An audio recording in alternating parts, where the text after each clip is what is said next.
The information provided in this episode is provided for general informational purposes only and may not reflect the current law in your state or country. By watching and listening to our episode, you understand that no information contained in this episode should be construed as legal advice and no attorney-client relationship between you, the host, or guest.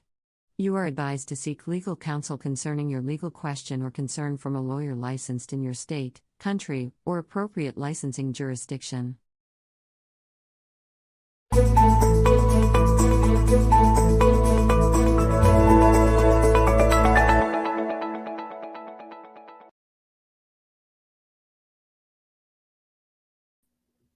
Good evening, USA. Hello, Texas. Good morning sa Philippines.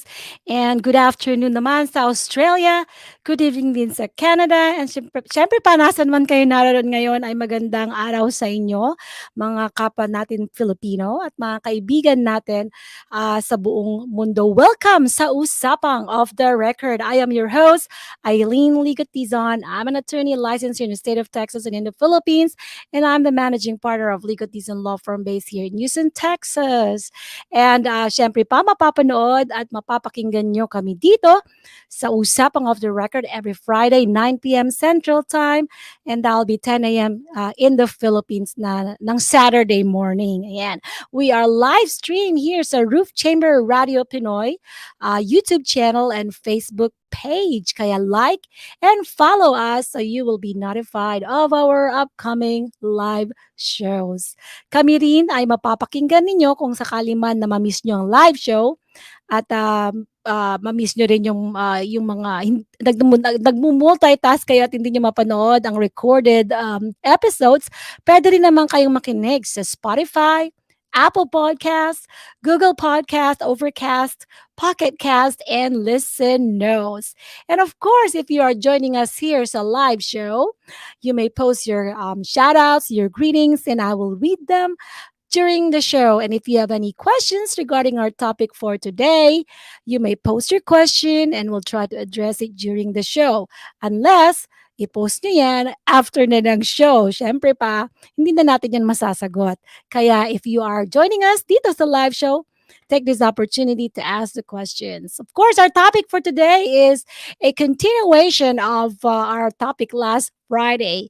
And if you tuned in last Friday, ang guest ko noon ay ang si Teacher Luz. And si Teacher Luz, she shared yung kanyang experience bilang isang teacher dito sa US. And hindi lang yung mga challenges niyang shinare niya, she also shared her successes, inspiring a lot of Filipino teachers, at hindi lang Filipino teachers, foreign-born na teachers na you have the opportunity here also to make it big sa USA. Kasi nga naman, si Teacher Luz, diba, she was awarded Best Teacher of the Year. And also, I also shared na I was once awarded as well. I wasn't a teacher in the Philippines, but I tried teaching here through ACP, Alternative Certification. Kasi nga, I don't have an education degree, yung teacher's degree sa Philippines. So I have to do the alternative certification where I enrolled sa University of Houston downtown to be able to get a certification and be able to take the state test and get my and become a certified teacher here. So that's when I was able to teach here sa US. So kaya yung mga nandirito na hindi naman sila teacher and they're interested, there's a way, and that's and one way is through the ACP program. Ayan. Of course, like I said, ang topic natin ngayon ay continuation ng topic natin about foreign-born teachers. At ngayon naman, tututukan natin ang process o paano nga ba makakapunta dito, ikaw bilang isang teacher. And I want to share with you this one. Ito yung tanong natin na pinost natin. Ano nga ba yung mga visas na available for foreign-born teachers? At also, yung how do you qualify for a teacher visa in the US? At mas swerte tayo ngayong araw na ito sapagkat may makakasama tayo na napakabait, napakatalino, napaka-down-to-earth na abogado. He is a Filipino lawyer, Filipino-American lawyer dito. He was also a lawyer. He practiced in the Philippines as well until now, I believe. Pero syempre pa, mas magandang marinig natin ang immigration story, challenges and successes mula mismo sa ating special guest for tonight. Kaya naman, let's welcome dito sa Usapang Off the Record si Attorney Mel Garaton. Hi, Attorney Mel. Hello, good evening, everyone. It's really Great nice to have you here. Nice to be in this show, especially with my good friend, Attorney Aileen. Oh, thank you very much. I know na you are busy and it's Friday night. Alam niyo naman dito sa US, we value talaga yung aming weekend kasi nga naman, we work so hard for the whole week. From Monday to Friday, puro trabaho yan. And so we look forward to the weekend. Ang weekend natin dito ay nag-start ng Friday night. So we are lucky na Attorney Mel is available for us tonight. And I'm very, very thankful na pinaunlakan mo ang ating imbitasyon. I am very glad to be with you, Lady Attorney Aileen.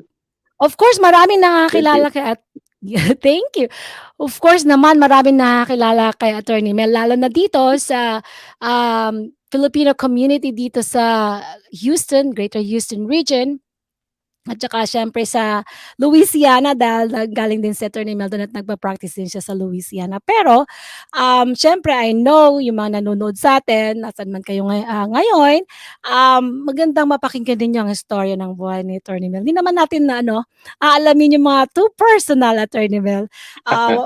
Yung gusto mo lang i-share. So we wanna know, I know na nag-practice ka sa Philippines but now nandito ka na sa US. Why did you move from siguro not why but just give us a little story, a little glimpse of your immigration story. How did you end up here in Houston?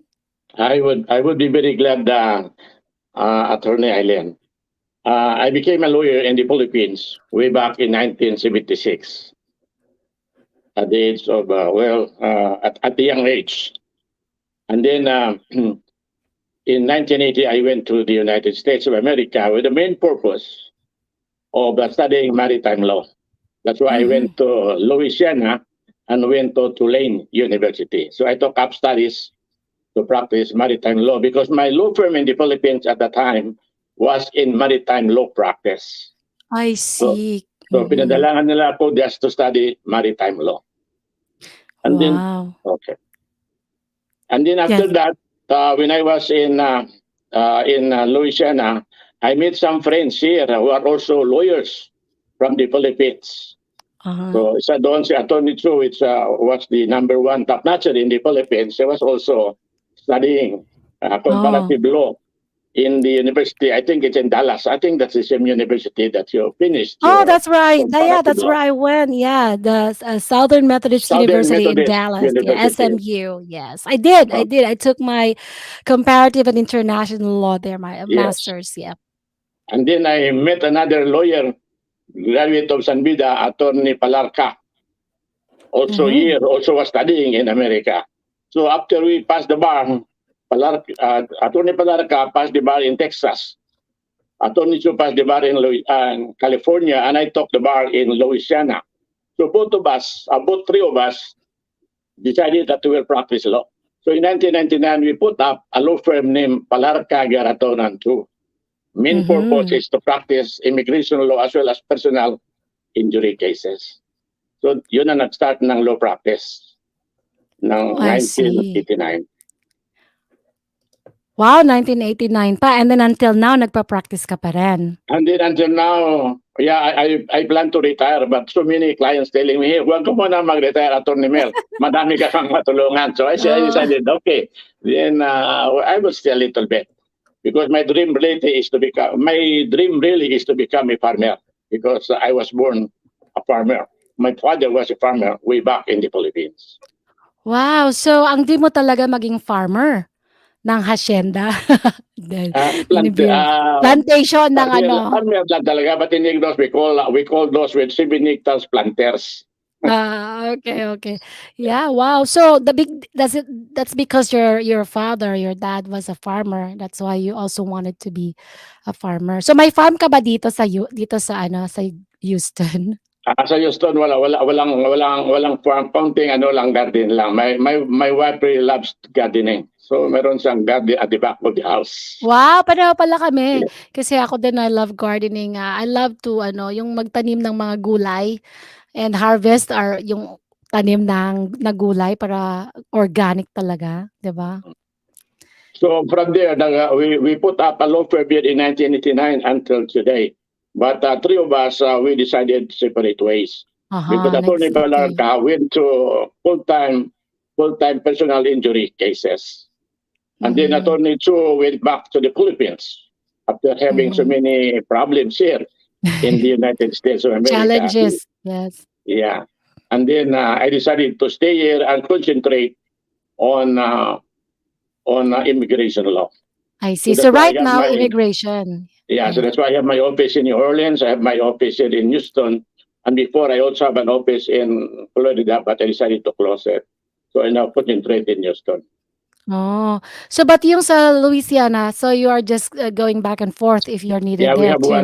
I have one lawyer assigned there, and then if we have so many some cases there, yun ang pinupuntahan ko. But right now, I decided to concentrate here in Houston because of my other businesses here in Houston. Buti na lang kasi because of that, nakilala kita, 'di ba? I used to go, pupunta ako sa office mo eh. I'm very glad to meet Atty. Aileen, a very charming lady, a very charming lawyer. Nako. Yeah, and a very bright lawyer. Yes. I'm just lucky also to have mga mentors dito, mga Filipino American lawyers na mga mentors yan katulad ni Atty. Mel na very willing to share naman ang kanyang knowledge, expertise and experience. Yeah, dapat naman talaga tulungan yun, lady. Yes. We have to help each other. I think that's our main goal. Tama yan. Kaya nga naman, itong topic natin ngayon, ang purpose natin din ay matulungan natin ang mga Filipino teachers na nasa Philippines na nag-iisip na ano ba ang opportunities na meron sa kanila dito sa US. And hindi naman kaila, Atty. Mel, no? Na hindi naman kailan na maraming mga Filipino teachers na pumupunta dito sa US. I met some of them, yung mga bagong kararating lang nila this last month yata or this month, no, September. Yeah, para magturo kasi the start of school year dito sa US ay for the public school system yan ay August, which is the fall season, 'di ba? Yun yung ating first start of the school year natin is August, and then matatapos yan next year around June ganyan, and then summer vacation, and then August ulit. Yun yung parang cycle ng dito ng school year dito sa US. Yan, Attorney Mel, since nabanggit na rin naman natin yan, so pwede na siguro tayong mag-jump dito sa natin, no, sa topic natin. Mamaya babalikan natin yung storya ni Atty. Mel kasi meron akong very interesting topic na gusto ko talang i-discuss with him, and then i-reserve ko yun mamaya. I will be very glad to answer that question. Okay, so yes, and we will get to that. But for now, I just want to share with you some numbers here, no? Sabi dito sa research arm of the Education Department, there were 69% reported that too few teacher candidates are applying for open positions dito sa US. And because that 69% ay malaki, saan tayo kukuha ng mga teachers? Doon pumapasok yung mga foreign-born teachers, yung mga tawag natin dito is non-citizen teachers o international teachers, yun ang mga tawag natin dito. So Attorney Mel, pag sinabi nating foreign-born teachers, what are we really talking about here? Pag foreign-born teachers ang ginamit nating term. Pag sinabi nating foreign-born teachers, yung mga teachers na hindi pinanganak dito sa Amerika or hindi citizen ng Amerika, yun ang mga teachers na galing sa Pilipinas at saka ibang bansa.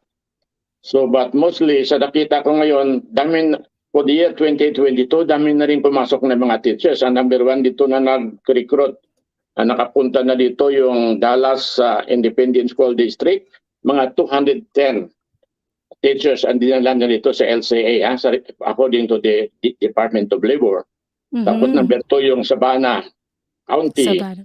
Oo, sa Harmony, 71. Ang Sabana, mga 167 na LCA na na-apply nila.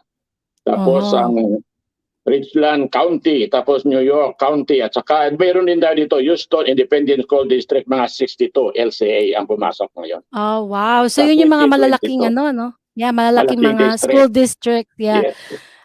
Yeah, of course, Houston Independent School District ay isa sa mga pinakamalaking school district yan dito. School districts dito sa Texas, ano? And of course, syempre yung New York, kilala naman, alam naman natin talaga na malaking yan. Saka yung Harmony. And Is Harmony? Chartered school. Yeah, chartered school, yes. Dito lang ba ang Harmony sa Texas o meron din silang meron din yata sa ibang states eh. Oo. Kasi ang nalaman ko dito, pumasok ng mga teacher sa kanila 71 sa LCA. Oo, wow. Nila.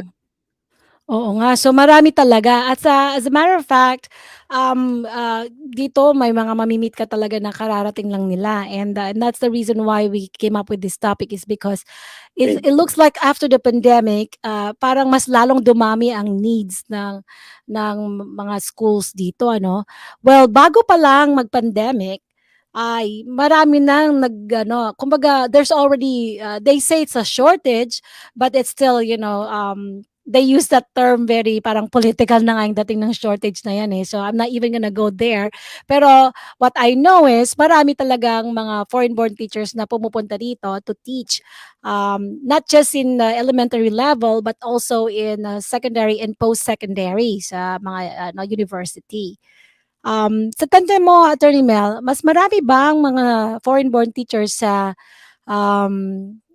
primary kaysa sa post-secondary, yung sa mga colleges? Ang karamihan dito mga high school eh. Ang high school. Ba yun, secondary ba yung tawag doon? Yes, secondary. No? Yes, secondary. Yeah, primary, secondary, and then college levels. Yes, post-secondary college level na yun. Post-secondary, yeah. Oo. Yeah, maraming mga high school teachers dito na nakikilala ko rin, mga Filipino teachers, mga foreign-born. At syempre, pag sinabing foreign-born, hindi lang Filipino, marami din mga nanggagaling sa iba't ibang mga other countries.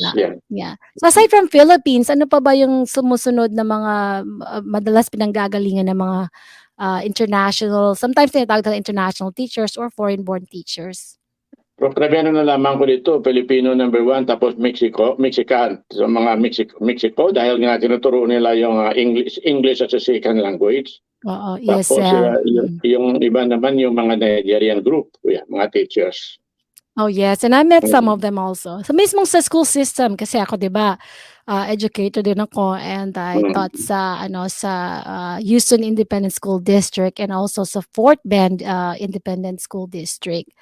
And doon ko nga, when I was in HIC, I was able to handle yung mga beginning teachers natin, yung mga first time nilang magturo. So ako yung naging nila parang coordinator dyan.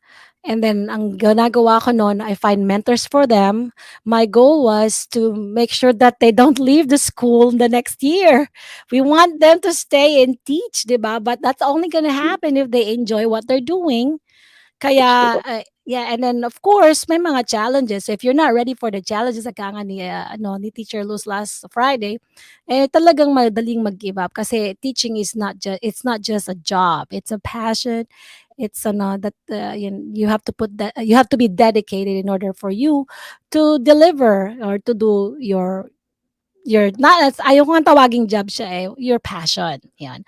So ngayon, alam ko maraming mga teachers ang mga interesado na paano, alam namin yan na kailangan ng teachers sa US. So hindi na nga natin pag-usapan ngayon yung ano ba nila, pwede nila maging challenges or magiging hindrance or anything about teaching, but we're just gonna talk about the process. How are they how are they gonna be able to come over here? So definitely, coming from another country, they need a visa, some kind of visa to be able to come over here. So ngayon, let me show you this one para meron tayong guide. Let's go back there. So, Attorney Mel, can you could you discuss with us what are the common visas available for foreign-born teachers natin? Actually, ang nakita ko ngayon, Atty. Aileen, na pumapasok dito, karamihan pumapasok sila under the non-immigrant visa called H-1B, which is a specialty, non-immigrant visa, specialty occupation. So kung halimbawa, meron tayong teacher sa Pilipinas, meron silang experience na mga 2 or 3 years sa Pilipinas, graduate sila ng bachelor's degree or higher education masteral degree. At saka merong i-match up natin yan. I-match up natin yan dito sa company sa Amerika, institution sa Amerika na naghahanap ng teacher. So, ang unang procedure diyan, the employer year in America, which normally are institutions. So, tingnan nila yung mga schools. Mga schools. So, kung kailangan nila yung mga teachers na yan, usually, they contact some lawyers and some are recruiters. No, as a matter of fact, I had experience on that many years ago because I was handling so many institutions like Aldin, as a matter of fact, Houston School Districts, and then or many chartered schools. Dinala namin you dito. mentioned Aldin ISD rin, ano? Aldin ISD, yes. Yeah. May HISD at New Mexico District School Districts and then Aldin School Districts. Dami rin kami dinala mga Pilipino noon. Ang problema lang natin, Aileen, sa H-1B, dahil yung sa mga teachers, karamihan may mga cap at saka non-cap eh. So mayroon tayong lang diyan sa H-1B, mayroon tayong quota. So sa H-1B 65,000. So kasama na rin yan ang mga teachers. Yes. 65,000 yan for that year. For that year, for the annual quota. So kung minsan nag-ano pa mag-file ka, nag-lottery. So kung minsan hindi sila ma-include, kaya sayang din kung minsan ang time. So right now, ang procedure diyan, number 1, we must have an institution that are willing to sponsor them. So bigyan sila ng contract. Okay? I see. And yun naman, doon papasok yung mga ISD. Sila yung mga institution or university if ever. Yes, so like it's ISD, Aldin, or Harmony, or any other chartered schools. Okay. Nang kailangan ng secondary at saka primary teacher, at saka iba ang high school na. High school, secondary yun, hindi ba? Yes. So, if they would like to hire those teachers, din bigyan nila yun ng kontrata. Kontrata to hire. So, but before they can even hire it, gagawa muna sila ng pangalan ng tao at saka experience. So, dapat may experience yung teacher sa example natin lang, Pilipinas. Yeah. Okay. Wag muna yung Mexico, Nigerian, or other countries. Pilipinas lang muna, yes. Kasi pareho rin naman halos yung requirements niyan eh. Kaya kukunin natin yung mga nila, yung mga credentials ng mga Filipino teachers. So karamihan sa kanila mga magaling eh. At saka may mga experience na sa Pilipinas. So kung meron sila mga 3 years experience, katulad ng HISD, kung may experience ang maraming taon, mataas yung mataas yung ranking mo at saka yung salary mo mataas. So they will offer a higher rate. So ang gagawin ng institution, they will file an LCA, Labor Condition Application sa Department of Labor. No, bigyan yan sila ng LCA, no? At saka tingnan natin doon kung magkano ang minimum wage in that geographical location. Kasi ang minimum wage na depende sa geographical location. No, pero pag meron na tayong wage determination minimum, din doon na natin i-file yung petition sa mga teachers. Na, ano naman ang mga requirements sa mga teachers? Kung mga teachers nakikinig, number 1, kunin yung mga transfer of records ninyo, number 1. Diploma. Experience yung biodata ninyo, no? Curriculum vitae, sabi nila. Tapos yung mga credentials niyo, okay? Credentials. So pag pinasubmit yan dito sa atin, I was as lawyer, sa lawyer na natanap pang-istorya. Yes. So kung like you, Lady Aileen, pag matanggap mo yun, ipa-evaluate. Because the foreign degree, dapat parang ganito din ang graduate sa Amerika. Equivalency. Hindi lang mga teachers ang nag-evaluate. Basta't foreign graduate ka, tapos trabaho Basta ka foreign dito, graduates. evaluate. Yes. Now we are talking about teachers now. Yes. Teacher muna ang concentrate natin. Kaya evaluate na yung na-apos ng mga teacher na yon. So pag na-evaluate yun, tapos na sa Pilipinas, BSA, BSc or whatever, or MA or whatever, then bigyan sila ng equivalency. So pag mayroon ng silang equivalency, mayroon na tayong kontrata, then we file the I-129 yun, ang H-1B visa.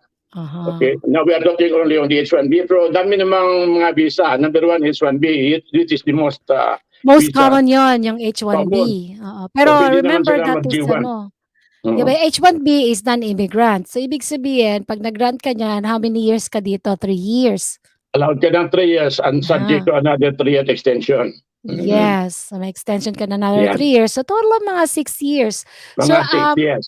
Yes. So, pag Attorney Mel, bago natin na-discuss yung sa J1, so pag naka 6 years na sila dito, ano na ang mangyayari? Pwede na ba silang kailan ba nilang umuwi or mag-renew? No, Kasi normally, naka 6 years sila ang advice ko yan na Atty. Aileen sa mga teachers na naka H-1B, pag start ng H-1B, we have to talk to the employer kung pwede silang file ng petition sa EB2 or EB3, depende. EB2, kung meron silang master's degree or experience ng 5 years, progressive, continuing experience for 5 years, pwedeng EB2. Madali yun karin ngayon yes. At saka kung wala silang experience, file natin sila ng EB3, which is just professional immigrant petition na. Immigrant pa rin yun. Yes. Immigrant na. Okay? So may mga proseso na naman yun. Kaya I would recommend na huwag nilang tapusin yung 6 years kasi uwi na sila niyan. So while they have an H-1B, talk to the lawyer immediately and tell the lawyer, hey, talk to my employer and file me an immigrant petition as an employer. Yeah, bago mag-expire yung pang-ano, 6 years. Bago mag-expire ang 6 years. So, kasi para immigrant na rin. So, nabalik tayo sa H-1B. Yung mga anak nila at saka pamilya, at ang kategory nila yan is 4. No, dependent ng H-1B. Now, sa kay Obama law noon, si Obama, ginalaw niya, meron siyang law noon na ginpass, i-allow yung mga pamilya at saka mga anak na magtrabaho. Meron silang employment card, makatrabaho yung asawa. Kasi dati, before kasi, diba, hindi ka lang, dependent ka nandito ka lang, tas hindi ka makapagtrabaho. Pero nung pinas yung batas na yan, they were able to find a job somewhere, not necessarily teaching, so anywhere, kasi may EAD na sila, Employment Authorization Document. At saka yung maganda pang advantage dito, Atty. Aileen, yung mga ang anak nila, ma-enroll na sa school, na ang ano nila, yung tuition nila, parang resident na rin. Resident alien. So, hindi na international students. Yun ang advantage doon. Yun ang maganda doon. Kasi mga bata, of course, ang sinasabi natin mga bata, yung mga minors. Child below 21. Below 21. Dito yun ang tawag. Not necessarily, kasi dito 18 is a majority. So, below 21, yun na lang siguro yung mas magandang sabihin natin. Child below 21. Yeah, so they can come over here and then they can stay and study habang nandito sila. O at the rate na parang resident alien. Parang resident, yes. That's right. So, maganda yon. Ngayon, since nabanggit mo na yung common yan, pinaka-common yung H-1B. Pero hindi lang yan, like we said, it's just one of the common visas, but not the only one. So, meron din tayong tinatawag na J1. And Attorney Mel, i-discuss natin yung J1 visa na yan. Pagbalik natin after a very short break. So we'll pause for a break and then we'll come back. So stick around. Okay, thank you. Hello to everyone from Roof Chamber Radio. I'm encouraging all of you to stay here, stay in this chamber. If you want to be inspired, you want to be encouraged, this is where it's at. And we're all going to need this, especially in this new year that we're in. We don't know what's up for tomorrow. We don't know what's going to happen next week or next month. But I believe that when you gather with people who believe in the power, the faithfulness, and the goodness of the Lord Jesus Christ, there is power in that in itself. So stay here. Stay in the Roof Chamber Radio. Be inspired, be encouraged, and let's all go through life not on our own, and more than just with each other, but let's speak the faith, let's share the faith, let's live by faith, and let's walk by faith. God bless you all, everyone from Roof Chamber Radio. And we're back. At syempre pa, kasama pa rin natin si Attorney Mel Garaton, an immigration attorney here in Houston, Texas. And also, he is practicing also in the state of Louisiana. So Attorney Mel, tayo Yes, nagbabalik. ma'am. So it was a very good discussion. Thank you, Yeah. Okay. So let's It was go a very to the G1. J1. Okay. Yes. So, apart from H1B, meron din tayong tinatawag na J1 visa. So, ngayon, Correct, Attorney yes. May will talk about what is this J1 visa in terms of, bringing teachers here in the U.S. As a matter of fact, yung G1 yun ang pinakamabilis na visa other than H1B. Kasi ang G1 na yan, ang kailangan lang natin doon may mag-sponsor, may sponsor program, sponsor ang tawag doon na accredited by the Department of State.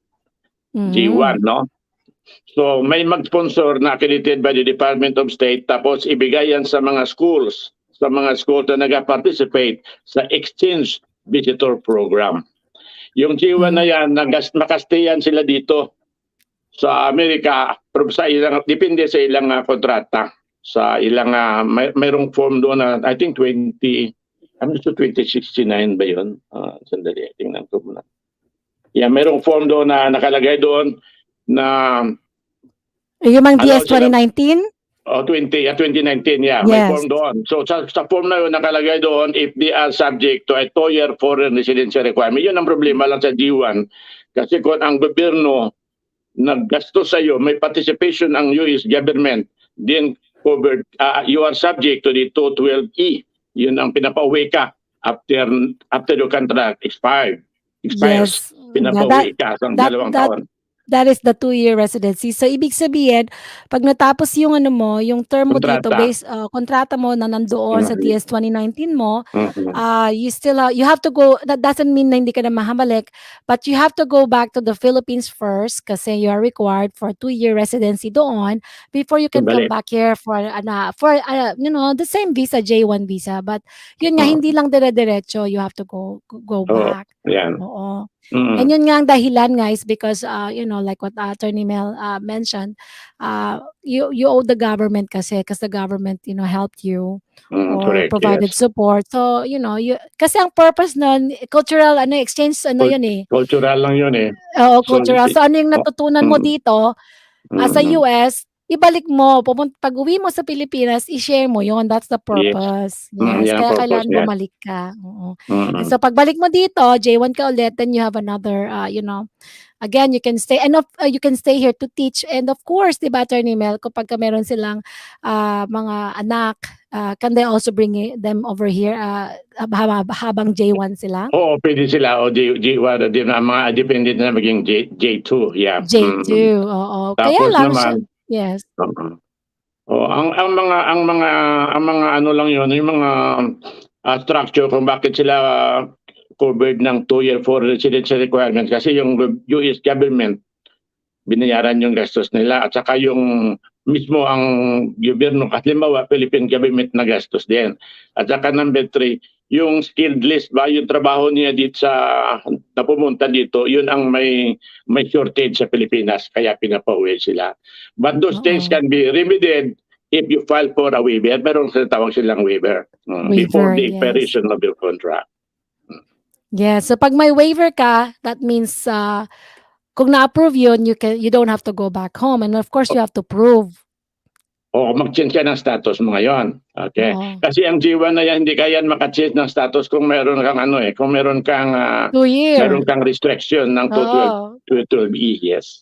That's right. Kung may restriction ka dyan na 2-year residency requirement, hindi ka basta-basta makapag-change ng status mo dito into another non-immigrant status. Unless may waiver unless ka. umuwi ka or may waiver ka. May waiver ka, no objection or pinapersecute ka away or extreme hardship in your practice. Yun ang mga reasons doon. Yeah. So, Attorney Mel, sa experience mo, madali lang bang makakuha ng waiver? Well, sa aking experience, since my practice is 1989, wala naman akong problema kasi ang karamihan ko, no objection statement. So kinukuha mo yun sa government? US Embassy. So, kaya wala naman sa doong problema yun. I see. Kasi pagka walang... That's right. Kasi Kung isa kasi walang nag-asawa ng US citizen, kaya oo, mag-change of status. So, karamihan tama. doon nag-asawa. They get Oo nga, married eh. to a US citizen. Yung Eh, single, bakit ba I'm naman talking about single. mag-o-object 'no? Bakit ba Mm. naman mag-o-object ang government niyan kung nag-asawa ka naman na, 'di ba? Mm. Yeah, so At that's saka, why you get that waiver. oo, Oo. tama. Oo, yan. Ayan, Mm. and meron ka pang kinukuwento Attorney Mel? Oh, yun nga ang sa G1, no? Kaya yun, isa din yun para makadala tayo dito ng mga teachers natin na pinakamabilis yun actually. Pinakamabilis. But of course, you must have a sponsor na accredited by the Department of State. At saka yung nag-participate na mga kumpanya, they're also accredited at nag-graduate sa program ng exchange Nice. visitor program. So Ang number 3, yes. Go ahead, ang level Attorney 3 Mel. pa din yung din, pwede rin sa Mexico yung TN visa, yung mga teachers. Yes, oo. If you are Tapos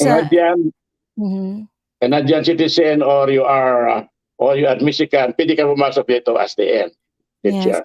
Meron din sa 'di ba, sa Australia ba 'yon or sa Europe? Meron silang program do'n, eh, Yes, na puwede rin silang makapunta dito. Yes, correct. Yes. and tama 'yan. So yun nga lang, hindi ka basta-basta not necessarily, kapagka meron ka ditong alam mo nagtayo ako ng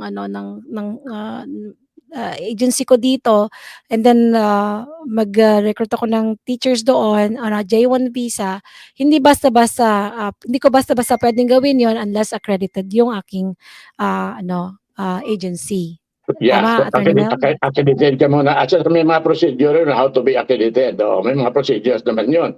Dapat naka-practice ka na ng 3 taon sa business na yon.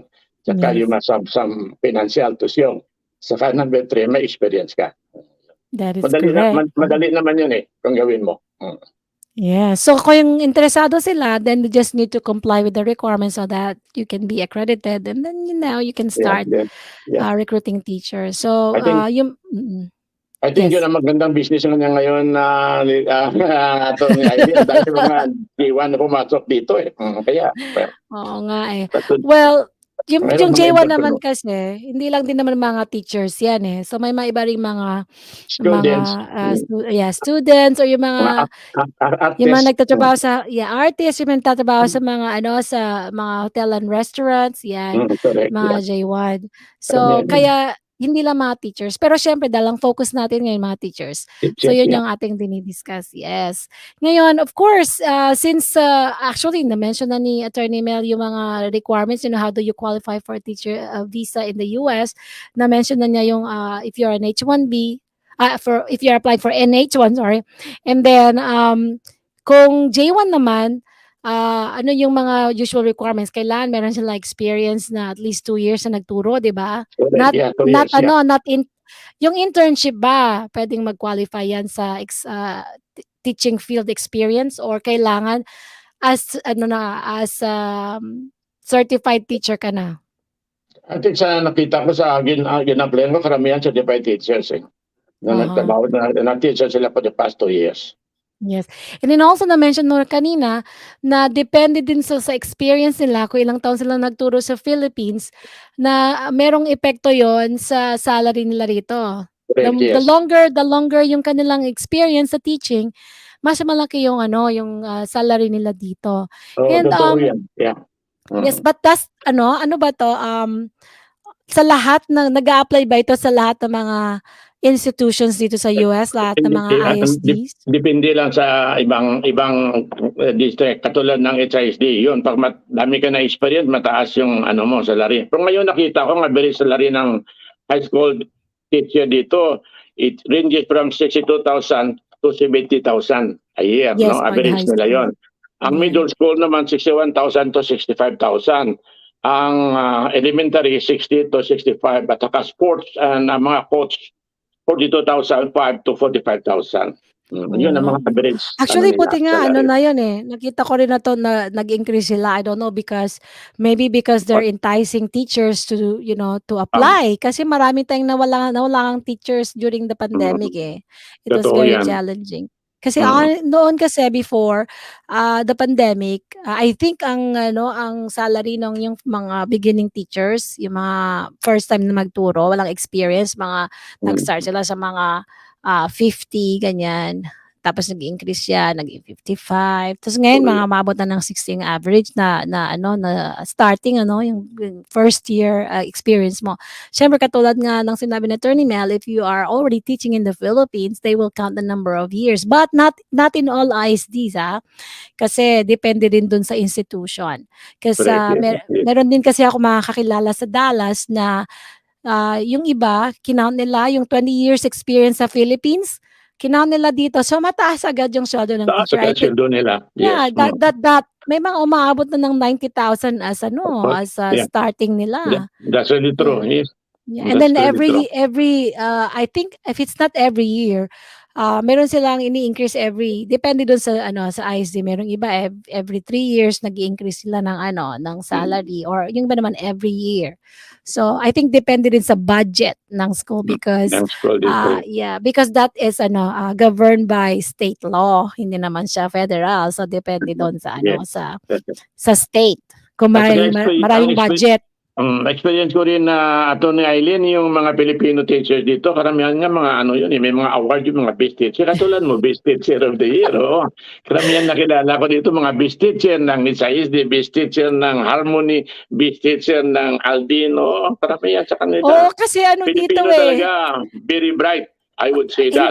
Not just being bright, but I guess it's the how you face the challenges. That's how you make a difference. Kasi it's not, and I'm telling you this based on my experience, it's not easy to teach here. Especially it's different yung culture natin sa Philippines na kinagisnan natin sa culture ng mga bata dito.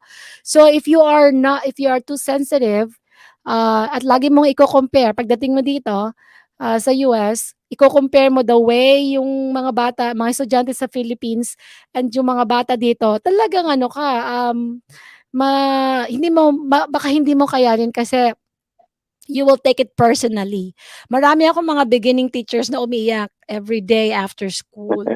Ako ba? Umiyak ba ako sometime? Hindi, never. Pero yung first year experience ko, Attorney Mel, it was a very difficult classroom. And I think it's because, I'm not sure bakit napuna sa akin yung mga, we call them very challenging yung classroom, difficult. Tawag nila difficult kids, but I don't go by that terms.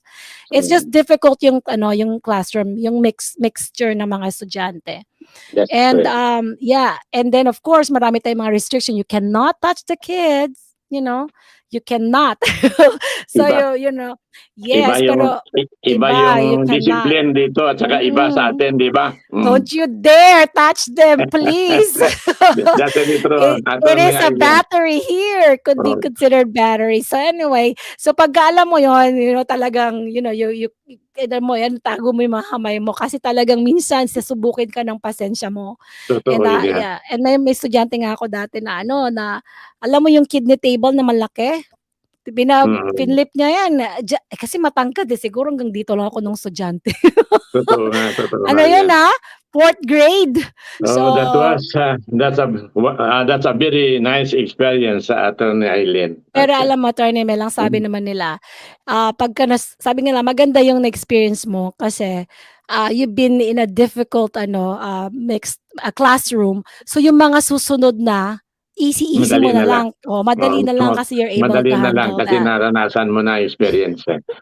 So, by the way, Aileen, ituloy ko lang muna Ibang kasi ang tanong mo sa akin mga visa. Meron din ang mga teachers naman pwede rin pumasok dito na P3 visa. Yung mga coach ba? At saka mga teacher na mga unique and traditional ethnics, folks, mga cultural, musical, and theatrical. Yun, makuha natin yan sa P3. Pwede rin sila sa O1A. Yung person with extraordinary ability in science, in education, in business or athletics, At saka meron nito yung R1, yung mga other workers, mga teacher, from turuan na nila reliyon. Okay, yun lang. Hindi rin sila pumasok. Yeah.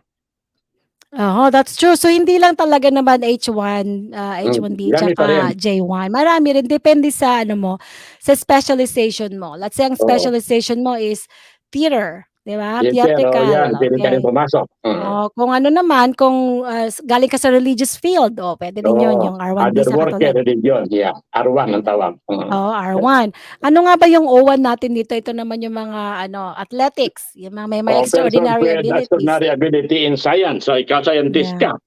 Or artist ka. Artist, Yeah. yan. Educator ka, business and athletics. Yeah. Yeah. Pwede So there rin are pumasok many, yan. yes, and so there are many Dami. ways. So depende lang kung alin ang mag-a-apply sa'yo, of Yes. course. So, karamihan nga H1B at saka G1. Yes. Okay. So yes, ang dami, 'di ba? Visa pa lang. Actually, kukulangin tayo ng oras if we're really gonna go into the details. But our goal here is only to, of course, give them some knowledge of, how are they gonna be able to come over here in the US and teach? Because if it's really your passion to teach and you wanna bring that here, learn something here, and bring it back to the Philippines, or you stay here because nag-iba na ang plano mo sa buhay, then those are the opportunities. Sabi nga nila, Atty. Mel, the US of A is a land of many opportunities. Naniniwala ka ba doon? Land of opportunity. Totoo nga naman talaga. Ano bang country talaga na nagdepende ng democracy kundi Amerika? Yeah. So, it may not be a perfect country. Of course, there's no perfect country. Yes. But ang sinasabi ko nga sa kanila na kung merong opportunity, bakit hindi? Ngayon, ang kagandahan dito sa US, if hindi mo makita yung opportunity, pwede kang mag-create ng opportunity for yourself. Yeah. Yeah. And they encourage you. Katulad ni Bezos ngayon, katulad ni Musk, tingnan mo. Okay. Yeah, yung mga ang nagta-thrive dito yung mga innovators. Yung mga kasi talaga naman innovation naman talaga ang din natin para hindi ka maiwan ng changes, 'di ba? Maging mag-innovate ka. Yes. At saka ang Pilipino naman, hindi tayo kulang sa talents. We have so many talents. Kulang lang tayo ng opportunity. That is, and dito you can create opportunities. And one important wisdom na gusto kong i-share sa kanila is, for me, ako, just because I'm an educator and I believe in I value education, naniniwala ko na if you really want to change your life, you really want to make a difference in your life in the community, and you want to improve yourself, kailangan talaga i-educate mo yung sarili mo. And because that's how you're gonna make a big change in your life. Kaya nga ang learning dapat is continuous, di ba? You don't stop learning. Kasi pag nag-stop ka na mag-aral, yung natin, dementia will set in. We don't want that. I concur with you, Atty. Aileen. Sama ako diyan sa iyo. And of course, pag sinabi nating edukasyon, ang isa naman talaga na napakasikat na nag-advocate for education ay walang iba kundi ang ating pambansang bayani, Dr. Jose Rizal. And speaking of Dr. Jose Rizal, meron tayong tinatawag na mga Knights of Rizal. And pag-uusapan natin yan, pagbalik natin, Atty. Mel. Sige, I think I would be very glad to discuss that. And of course, sino pa ba ang the best na makapag-discuss sa atin about Knights of Rizal kundi mismo si Atty. Mel, ang ating tinatawag na Knight Grand Cross of Rizal. Ano ba yun? Yung pinakamataas lang naman, highest rank lang naman sa lahat ng Knights of Rizal, yun yung 5 degrees. At we'll talk more about that pagbalik natin after a very short break. So stick around. Thank you very much, Atty. Aileen. Hi, we are so pleased to be with you. Thank you for being with us. We want to invite you to be part of the Difusión Latina, Portal de Fe. We are the Spanish ministry of Roof Chamber Radio, and we are so blessed to be with these guys all around the world. Please be with us on YouTube and Facebook. We would love very much to know how God is blessing you, and please come along and support us. God bless you, and see you then. At syempre pa, tayo nagbabalik dito sa Usapang Off the Record, and kasama pa rin natin si Atty. Mel Garaton. Atty. Mel, may bumabati dito. Si Delia Ligot, my mom. Sabi niya, hello, Atty. Aileen. Hello. Nice. Okay. I'm very glad. I'm very glad to know. Yeah, and then there's another one here. Sabi niya, good evening, watching here from Batangas. God bless. So sa mga taga Batangas diyan, magandang tanghali na ba doon sa Philippines? Almost tanghali na, no? My And then, warmest regards to them. Yes, of course. Nagluluto na sila ng tanghalian, malamang. So, Attorney Mel, nabanggit natin kanina before the break, no? We mentioned about Knights of Rizal. So when we were talking about education, di ba? Ano ba itong Knights of Rizal? Okay, that's a very good question, Atty. Aileen. Ang Knights of Rizal is a civic and patriotic organization created by the Act of Congress. Hindi lang to ordinaryong association na gawa lang natin agad, no? Like Lions Club, like JCs, like Rotary. Itong Knights of Rizal is Republic Act 646, created by the Act of Congress. It started in 1911 pa. Oh, tagal na. And then it became a public corporation in 1951. Ang pangalan nito noon is sa Orden de Caballeros de Rizal. Now, Orden de Caballeros de Rizal. Now we call it in English Knights of Rizal. Ano bang purpose nitong Knights of Rizal? Yes, I think I have to explain this sa Pilipinas kasi may mga grupo doon ng pangalan nila Rizalistas. Cult yun, hindi yun Knights of Rizal. That's a different organization. May nagtanong nga sa akin yan eh. Ano ba kaibahan daw? Ang Rizalistas na ibang grupo yun. Okay. Mga parang sa akin lang, that's my opinion. Parang CULT, parang cult back. Okay. Pero ang Knights of Rizal, it is an act of Congress. It is an organization which is more patriotic, civic, and non-profit organization. And what is the purpose of this organization? Ano nga ba objectives? Ang purpose talaga nito, number one, is to study. Number one, you have to study. And then you have to share and to preach the teachings, values, ideals of Dr. Jose Rizal. First, sa youth of the land. Ang sabi kasi ni Rizal, the youth is the hope of the motherland. Hindi ba yung sinabi niya? Ang kabataan, ang pag-asa ng bayan. Yes. At saka number 2 naman, hindi lang sa mga youth of the land, but sa atin din. Sa atin din mga Pilipino. Okay? So kasama na tayo doon. At saka all nationals around the world who believe in the teachings and values of Dr. Rizal and they take that as their own, ang mga philosophy ni Dr. Rizal. So yun, number 1, turuan mo mga bata and then teach them and share the teachings of Dr. Rizal. Alam naman natin si Dr. Rizal, he died in order that our country will be free, hindi ba? He is the fearless warrior against injustice. At saka itong Knights of Rizal is a non-profit, non-partisan, non-political, and patriotic organization. So hindi ito makapira. Hindi ito nag-discuss ng reliyon. Hindi rin nag-discuss ng politika. Although most of the members are presidents, senators. Oo nga eh. Mga leaders and governors of the Philippines and other nations. Kahit na King of Spain, member nito eh. So mga leaders of the country. And then si Mr. Duterte, President Duterte, member din dito. Ngayon naman, itong January 29, si BBM, Mr. Marcos, although some people do not believe on his father's administration, pero dahil sa presidente na rin siya, so he was given, exalted also to the 5th highest degree, 𝘬𝘳𝘪. Ito ba yung pinabalita mo sa akin na the reason why you're gonna go to the Philippines in January? 29 and 30, there will be an international convention in Manila Hotel, in Manila, Philippines, because President Marcos will be exalted also the 5th degree, 𝘬𝘳𝘪. Yeah. Kasama na kami ng ranggo ngayon. I'm also a 𝘬𝘳𝘪. So now, Atty. Aileen, itong Knights of Rizal has so many chapters all around the world. So many areas all around the world and so many regions all around the world. So Rizal is a universal man. Kahit ka pumunta, mayroong statwa si Rizal, di ba? Well, you go to Spain, mayroon. He's well-traveled. Yes. He's well-traveled. Kaya he is really a universal man.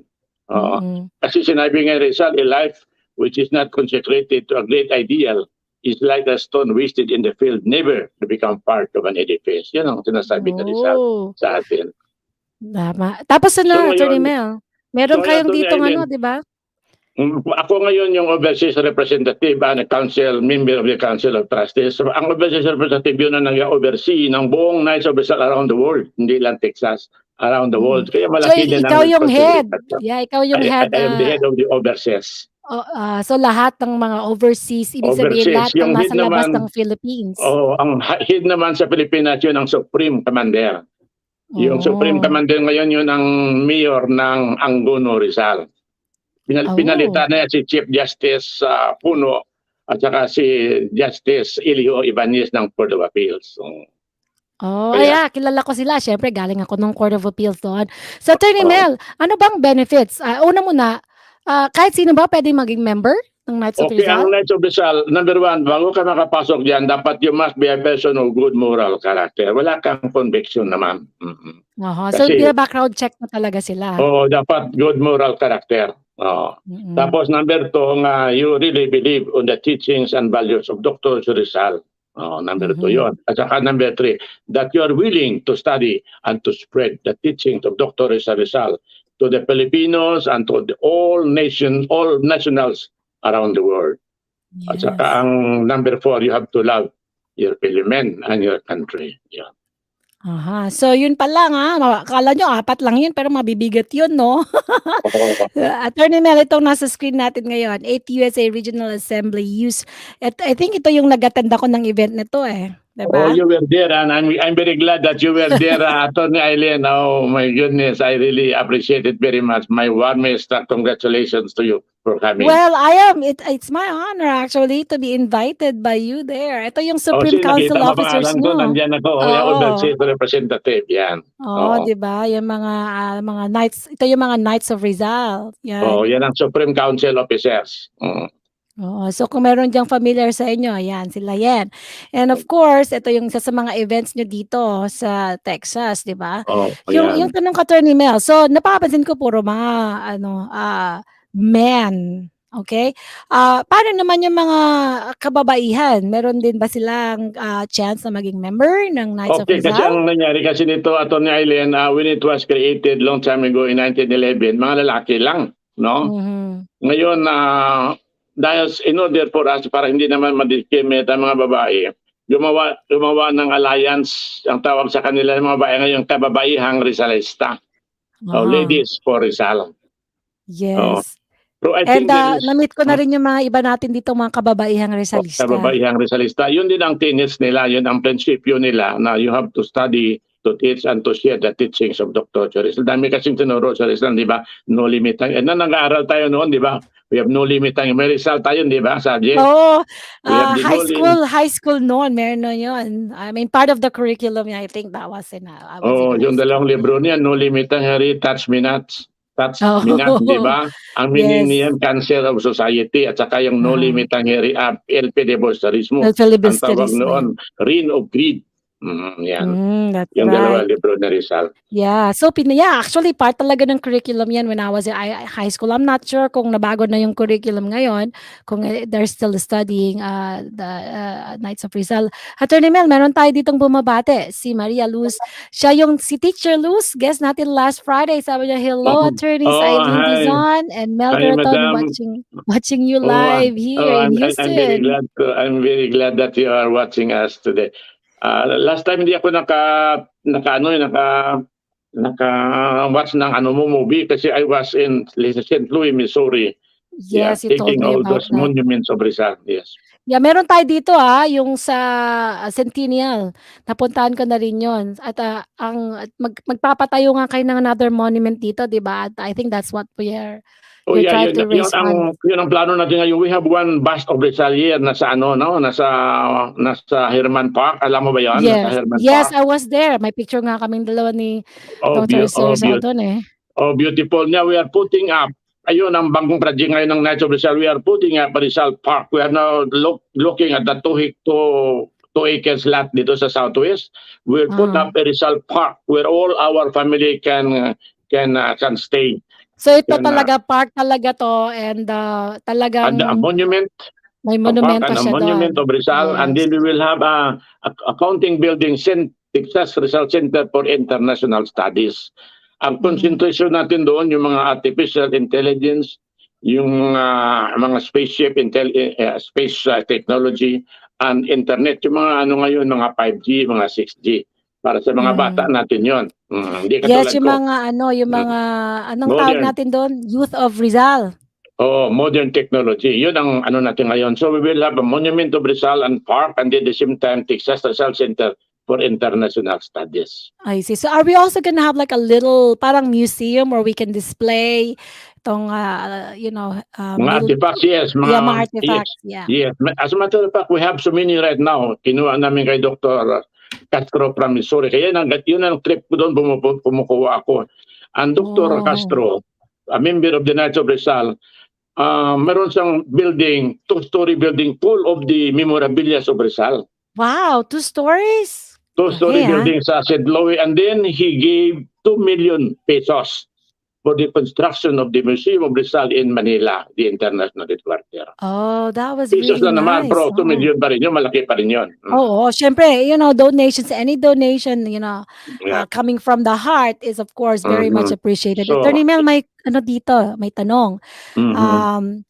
Sabi ni earlier, 𝘷𝘀, with the recognition of the gender equality around the world, what are the changes that KOR can implement, not only recognize the other genders, but also accept them to the organization? So nabanggit mo na kanina yung mga kababayang Rizalista. Ano pa ba yung alliance, project? Alliance. Oh, yeah, alliance nga. Ginagawa may ladies for the Knights of Rizal, ladies of the Knights of Rizal, kababayang Rizalista, and Damas de Rizal. Pero ngayon, mayroon talagang question ngayon, which are trying to look at the bylaws and the Constitution. Kasi that was a Constitution way back 1951. Yes. Pwede ba maging co-ed ang Knights of Rizal? So yun na nga, abangan natin. You're still studying that. Isa ako doon. Isa ako sa mga lawyers ng Knights of Rizal na nag-aaral ng na yon. Amendments to our bylaws and Constitution. Sa akin lang, alam mo mga babae, hindi ba sa ang babae talaga kinuha yan sa rib ng lalaki. So ang babae dapat kaya malapit sa heart, di ba din? Para yung rib ba malapit sa heart? Yung kinuha? Dito kinuha Hindi ba malapit sa tiyan? Hindi sa tiyan, sa rib So meaning equal. Hindi kinuha ang rib ng babae, hindi kinuha ang bones ng babae, hindi kinuha sa ulo at saka sa foot. Dito sa dibdib, malapit sa heart. Dito sa heart, because we have to love them and to treat them equally. Yan. Oh, wow. Yeah, talaga naman. Napapanahon na rin naman talaga, Attorney Mel, because it's actually a very sensitive issue na, di ba? Gender equality, gender sensitivity. Nako, ang layo nang na-discuss natin from teachers to teachings of Dr. Jose Rizal. So, anyway, alam ko, ang dami ko pang gustong itanong, pero siguro we'll set another day for some more questions. Gladly, Attorney Aileen. Gladly. I am so thankful that, pinaunlakan mo ang aming imbitasyon dito sa Usapang Off the Record, Attorney Mel. Thank you sa mga shinare mong information about visas available for our teachers, for foreign teachers, foreign-born teachers, not necessarily Filipinos, but international teachers coming from different parts of the world. Sa gusto magturo dito sa US at i-discuss nga natin ang H1B visa, ang J1, and other common visas like yung O1, R1. So yung mga common visas available for teachers. Yes, and of course, yung mga qualifications. So ngayon, if ever meron silang gustong itanong sa'yo, Attorney Mel, just in case in the future or any follow-up on this one, saan kanila pwedeng makontak? Okay, I can give you my telephone number, 281-851-7299. My email is 𝘷𝘪𝘴𝘢@gmail.com. Ayan. So, 281-851-7299 or send an email to 𝘷𝘪𝘴𝘢@gmail.com. Maraming salamat, Attorney Mel. Ano na lang, pahabol na lang na message mo sa ating mga teachers, sa mga foreign-born teachers na gustong magturo sa USA. Sa mga teachers natin, then if you really have the intention to come to the United States of America, don't hesitate. Prepare all your documents, your transcript of records, your diplomas, your certificate, and your biodata, and give it to Atty. Aileen, or to me, because Atty. Aileen and I are working together very closely. Very closely. Yes. We help each other. Yes. And then of course, our purpose is to help others as well, especially help mga kababayan natin. Yes. Yeah, to help others. Na kung wala kayong pirang pambayad, din meron naman mga loan company na nagbibigay niyan. At saka our rate is very, very reasonable. Affordable. Hindi ba si Aileen? Atty. Mel, kung may katanungan naman sila para sa akin, they can call 1-833-838-0808 or you can visit our website, 𝘞𝘩𝘪𝘐𝑚.com. Atty. Mel, maraming salamat. It's been a pleasure to have you here. It's actually a great experience to have you here. Hopefully, ma-invite ka namin sa susunod pa mga episode. Now that we're talking about more on immigration. Sabangan natin next Friday ulit, it's going to be about immigration again. Anytime, Atty. Aileen, to help our kababayan. Thank you, and good night, everyone. Good night, Atty. Mel. Good night. Mag-usap tayo. And of course, thank you to all the audience and listeners ng Usapang Off the Record, to the President of Roof Chamber Radio Pinoy, 𝘧𝘰𝘳𝘪𝘤𝘳𝑚. Maraming salamat sa iyo. Ang Usapang Off the Record is brought to you by Roof Chamber Radio Pinoy and 𝘞𝘩𝘪𝘴𝘢 PC. I'll see you all next week sa isa na namang Usapang Off the Record. This is Aileen. Have a great weekend, everyone, and make it worth it. So, kita-kita tayo next Friday. Bye!